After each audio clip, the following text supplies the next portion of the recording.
Hello, my friends. We are again reviewing another book from reviewing or revisiting another book in MERP, the Middle Earth role-playing game system that I started buying back in the 80s. And I've seen a lot of videos, a lot of blogs on the core book, and some people saying, "Hey, look what I found! I rediscovered it," or what have you. Well, Iron Crown Enterprises, I created an awesome system back in the day with some very unique differences to from when you compare it next to most of the mainline fantasy role-playing games of the time and of today's era. This has to be one of them. And as you know, every game system comes out has their version of monster manuals, regardless of what they call them. And this, MERP is no exception. This is one of a couple, but this is the primary one, and it handles pretty much all the beasties and animals and monstrous magical creatures you're likely to encounter in Middle Earth. Now, you're familiar with Dungeons and Dragons. If you are, everybody's seen them. How many of the books? Two, three, four, and how thick are they, right? Look at that. Look how thin this book is, right? As I said, J.R.R. Tolkien did not populate his world, his fantasy world, with large numbers of critters and magical beasts to go after. And there are undead, but they're not huge quantities of them. There are dragons, but not huge quantities of them, not a huge variety of them. There are the monstrous humanoids, but they're pretty much the same thing. You don't hear them talk about a whole lot of gnolls and bugbears and things like that because they just don't exist. And goblins and orcs are the same thing. The argument is that somehow or another goblins are just much smaller versions of the orc, but in many, many books and topics I've listened to, especially when since the movies come out, everybody all says the same thing. They're the same thing. I make an argument they're not because I've read the books and I've read the movies and look at the damn things. Goblins are much more smaller, nastier, and less human-like than their big uncle or their big cousin, the orc. And they both serve a purpose, but you can make that decision on your own, right? In my world, they're two different critters. Hmm. But like I said, when they created this device, they did their best. They went through the books, all of his books, and honed out the main players, if you will, and then flushed in with some extras. But they did restrain themselves. The lion's share of what's in here is something that was mentioned in brief, either in an appendix, the actual books, one of his secondary books or stories, and or from his notes. But they didn't. Ison did not go out of their way to take liberties to add a whole slew of extras. So you got to kind of deal with what you got. And this is more closer or akin to what our world would have been like, 400 or 500 years ago when they didn't have as nearly many humans running around. And of course, minus the other intelligent races and the humanoids. But if we look in here, we talk about things like, the great eagles, and it gives you about a dozen or a half dozen of the great eagles, the gorkros, green ring crows, lots of birds that fly, bats. Give you a map of where they're likely to be found, their territories, their environments, if you will. Like I said, eagles. There's let's see, what is it? One, two, three or four different types of eagles here. Oh, or short-eared owls again. I'm trying to figure out. It's short of running off with your cigar or maybe the feather off your hat. You know, they are taught by the elves to speak and have their own language. One who is close to nature can derive helpful information from them. Ah, there you go. See, nice little critter. Not going to be much of a threat to a player group. And then there's the whole category on fish, and I don't know how many people run campaigns that have heavily involved water. Even general campaigning when we're traveling from here to there, a lot of times we follow the Star Wars method of, poof, you're there. Well, mate, we're leaving. Next, we're there. So we just eliminated all those days and weeks of travel and artist journey. Now, I, on the other hand, I'm a big fan of that part of the game. I think it's much fun to actually take a few days, if necessary, to get from point A to point B. If it's a major part of the game, if we're talking minor stuff, then yeah, I'll warp you through it. But I think you should always have at least one day, uh, one session between major in, environmental encounters, if you will, major sections or chapters of your campaign to get from here to there, unless of course they're set up very close together. And one reason for doing that is it gives the players a chance to decompress a little bit. You can then run some actual random encounters where they encounter things like, the short tough eared owl that seems to be following you and talking to Fred over there, who doesn't quite understand why. I swear, boys, that he just said don't go to the Knocker cabin, don't go to the Knocker caverns because there's a dragon there. Owls don't talk, Fred. I'm telling you, this guy's talking to me. Fred, lay off the mushrooms. All right, you know what I mean. Anyway, then we got a chapter on insects and spiders. Not a lot of them. Reptiles, quite a few of those, but most of them are basic type snakes. Some poison, some not. Turtles, things like that. Stuff that are not likely to kill you unless you tick them off, or your digestion doesn't work well. Crocodiles, and they have a few. The the patella, or the forest strangler. So that's close. That's still a damn. It's just another version of a python. But there you go. I gave some localized names from the Middle Earth lexicon, and you're still dealing with the basic normal critters. Not a lot of overly magical or exotics. Now, it does cover some of that stuff, but there's just not as many. I do want to point out, or here, I'll read this. This explains somewhat why you find it that way in MERP. Morgroth's monsters. All monsters are the offspring of evil, or are directly or indirectly tied to the thoughts and incantations of the Black Enemy. They are not creations of Morgoth or his servants. Rather, they are creatures whose individual or racial spirits have been manipulated in order to alter their original character. Since only Uru can create or destroy life, all spirits, even monsters, owe their origin to him. However, unlike animals, monsters are artificial in nature. They enjoy extended lifespans, extraordinary powers, incredible persona.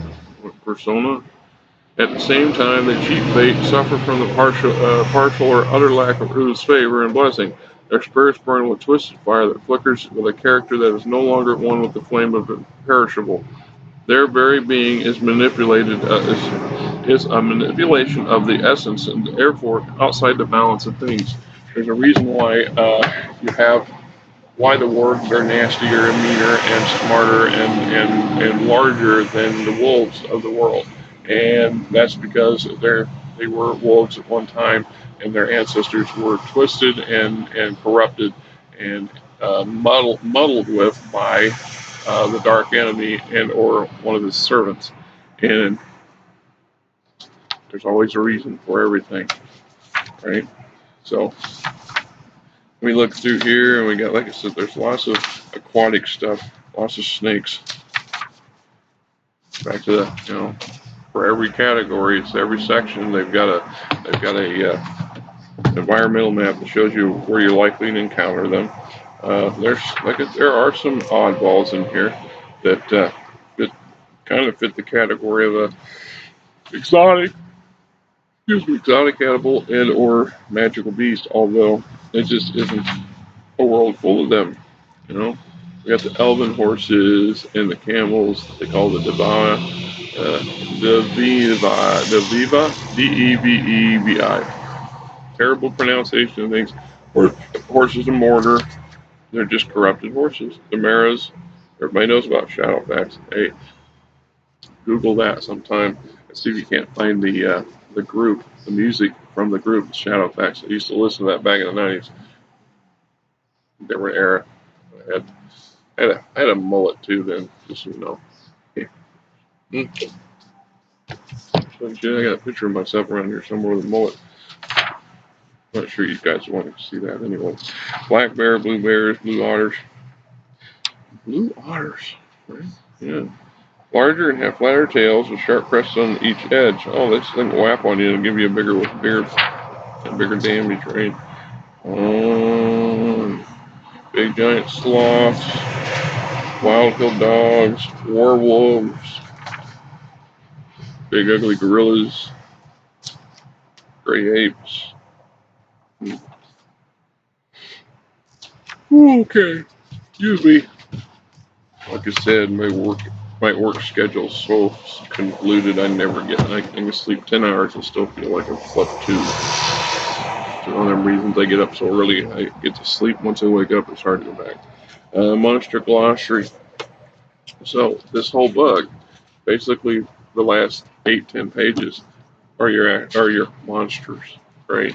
Your magical beastie, demon whales, felled turtles, giant hellbenders, red jaws, giant fish, watchers in the water. Hey, everybody's familiar with that thing that looked like a whole lot like a very large octopus on steroids. Evil Hurons in the trees, like Old Man Willow is listed here. The demons, yeah, what I say about that? They don't have, Lord of the Rings does not have true demons and devils, although it's real easy to compare a bullrog to a damn demon, no question. It says demons, Hugh Rocker, Sing Raku, Rog or Rug, are evil spirits, generally lesser Mire, who have been corrupted by the Black Enemy, tied to a hideous form, to hideous fauna, the radiant figure, aka body, that manifests the theme or element they originally represented. A demon can never assume a fair-seeming form. Their body, though, is critical to existence in Middle Earth. Like all spirits, demons are immortal and do not reproduce. Each is a singular entity. Right?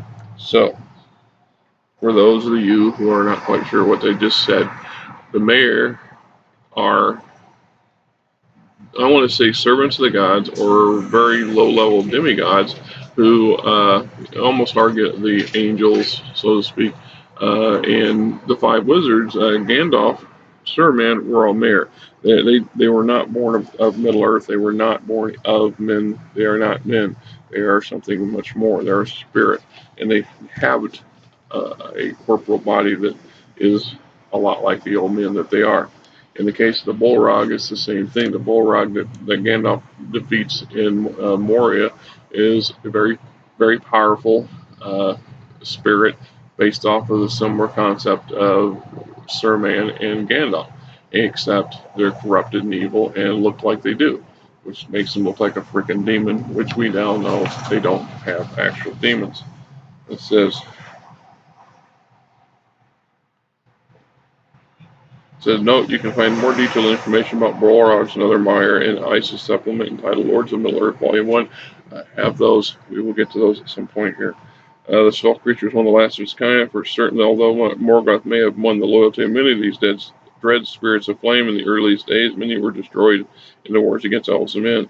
Also, there are some among the wise who claim that there were never very many of them. No more than 7 was the opinion of one old sage. Yet Bullrogs, unless slain by some mighty force, are immortal, as they are true Mire, lesser beings of the kind that made the dwarves and caused the stars to shine. See? Lesser gods, or demigods, in this case. It's hard to make the argument on exactly how you might view them. I love that sunlight, don't you? Alright.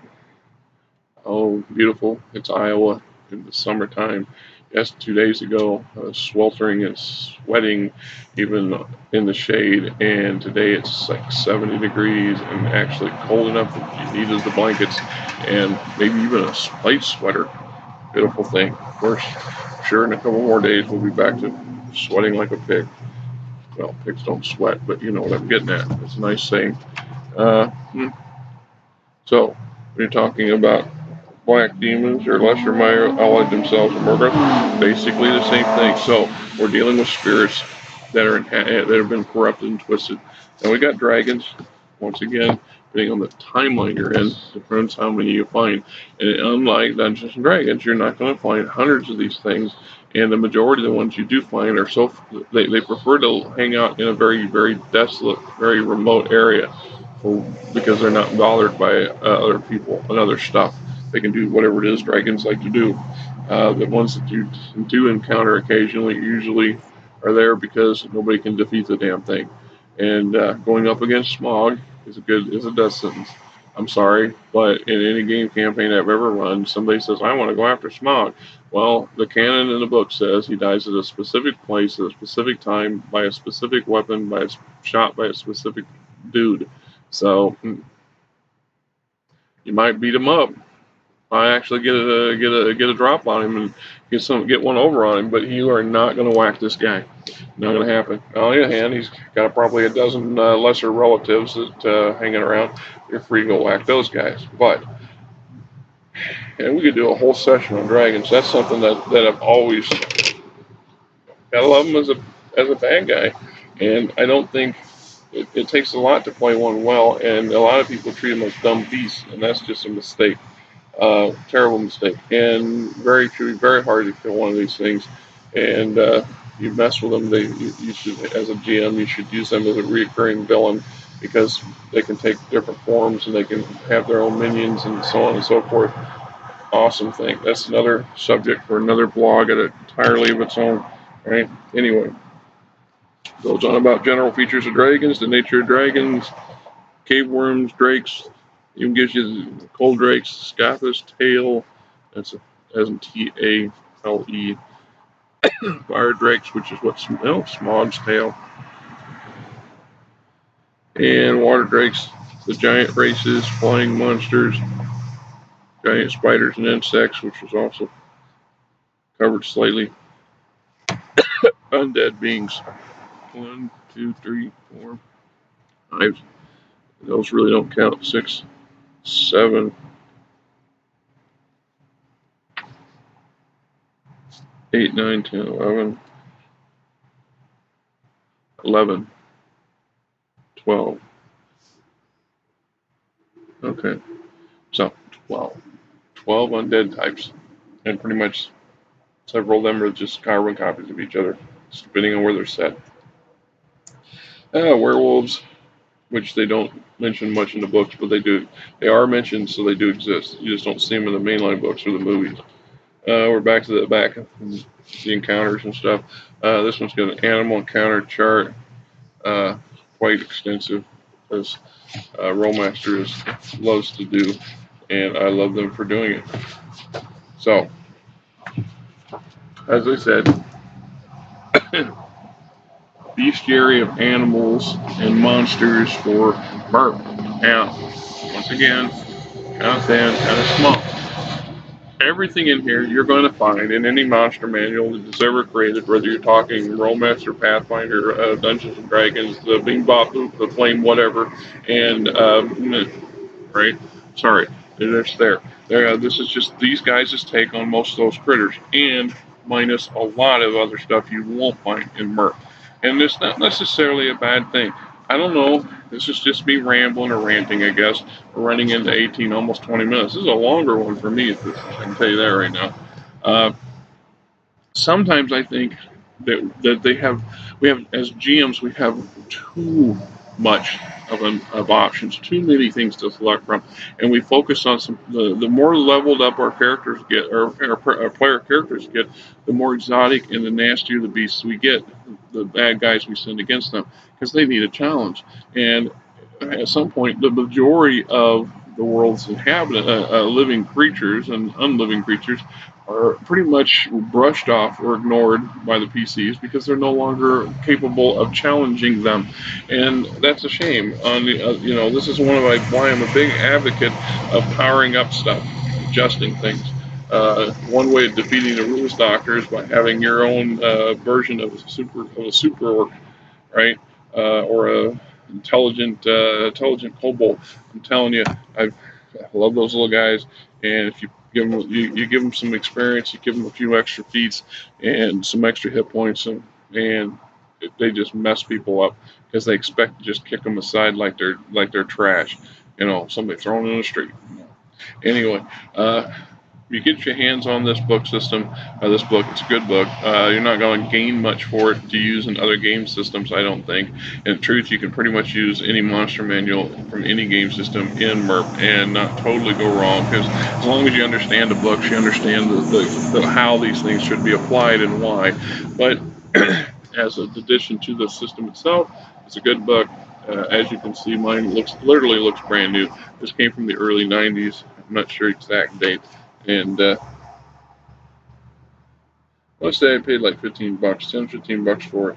Well, it's not printed on here, but back then, a core book would run you $20, and a module usually about $8. So this was probably 10 or 12 bucks, and it's a just a good example of what you can find in MERP. Buy it, don't buy it, get an opportunity. It is what it is. And once again, until next time.